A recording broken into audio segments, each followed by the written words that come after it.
Channel 6 News Weekend Edition, area police are searching for 2 men after a home invasion turns violent. Plus details on a fiery crash that sent 2 to the hospital, and how an elderly Central Texas man fights off 2 would-be robbers.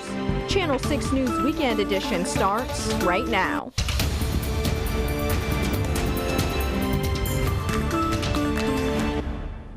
Good evening and thanks for joining us. I'm Imani Payne. 2 people are recovering in the hospital after the 18-wheelers they were driving collided and caught fire. It happened late last night on Highway 6, just south of FM 1373. Authorities say one truck driver pulled over onto the shoulder to make a phone call when they were hit by that second vehicle. Both drivers were able to get out of their trucks and were rushed to the hospital. The fire itself was just contained to both vehicles and a little bit in the ditch itself, dry grass, and they just mowed. But diesel itself is covering about 150, 200 foot stretch, the entire width of the roadway. One vehicle is now a total loss. A wrecker and hazmat team responded to help with the diesel that leaked onto the road. No fatalities were reported. A Belmead father is shaken up after being beaten during a home invasion this morning. It happened in the 1100 block of Barlow just before 5:30. Police say 2 men in masks broke into the home and forced the father, mother, and their 4 children to the ground. The men then beat the father, who sustained multiple injuries. Luckily, none of them are life-threatening. Officers say the men were wearing all black clothing, masks, and gloves. If you know anything, contact police. Well, it's time now for a first check of our weather. Meteorologist Bill Hecky is standing by with the details. Hey, Bill. Hello, Imani, and hello to you. And we have had a different kind of day today. Look at that more in just a little bit, Imani. All right, thanks, Bill.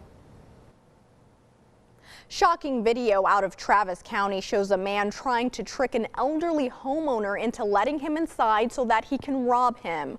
What happened next left the homeowner bruised and bloodied, but alive. Patrick Perez has the story. It's not something that happens often in this Lakeway neighborhood. A stranger knocking out. The next time they're going to kill somebody. You know, if somebody doesn't fight back, they'll kill them. The condition of a 3-year-old Katy boy is unknown after he accidentally shot himself near the eye. It happened late last night on Firethorn Road. The father told deputies he was downstairs when the 3-year-old somehow got a hold of the gun on a tall dresser upstairs and shot himself in the head near his eye. The father says he thought the boy had been sleeping when he heard the gunshot. The child was airlifted to the hospital. His current condition, though, is not known. We hear about this too often. We hear about this in Harris County, Houston, and it happens around the country. But you may not feel it ever is going to happen to you. And so you just have to be watchful with children when you have guns in the house. The sheriff says it's too early to know if any charges will be filed. Today, hundreds gathered in Houston to pay their respects as Malia Davis was finally laid to rest. The 4-year-old was buried in a custom-made My Little Pony casket that was donated to her family. Houston Mayor Sylvester Turner and other city leaders spoke at the funeral, touching on key messages of love, power, and caring for all children. If you remember, Malia was reported missing back in May by her stepfather Darian Vince. Vince later confessed to burying her remains in Arkansas. He's charged with tampering with a corpse in relation to Malia's death. President Donald Trump says he is still considering military action against Iran after it downed an unmanned U.S. drone. Before departing from Camp David this morning, the president said action against Iran is always on the table. He says he called off a military strike Thursday after learning 150 people would be killed. Trump also said he appreciates Iran not shooting down a U.S. spy plane carrying more than 30 people. Well, we'll see what's with Iran.